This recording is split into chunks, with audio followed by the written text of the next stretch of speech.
vierde delen. De kuierkunstenaar uit Londen wie net te vermurvjen.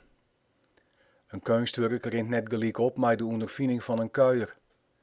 Het zal het belibjen neer oermasterje. De indrukken gewoon net zo diep. Ik zoom mijn loopke op de sef gorrelende groen tussen de wielgen en maans hegerheid. Zwier van plommen en het luchtje van blauwmastekes. Wol jitterwolle in riegels zo moedelijk is als de stokjocht afstutsen striepen zelfs. Mij een tassissing van Delgon. Alles wat je leidt zul vervloeien als op papier. Maar kist rijt en giesten in laagjes kartonkerfje.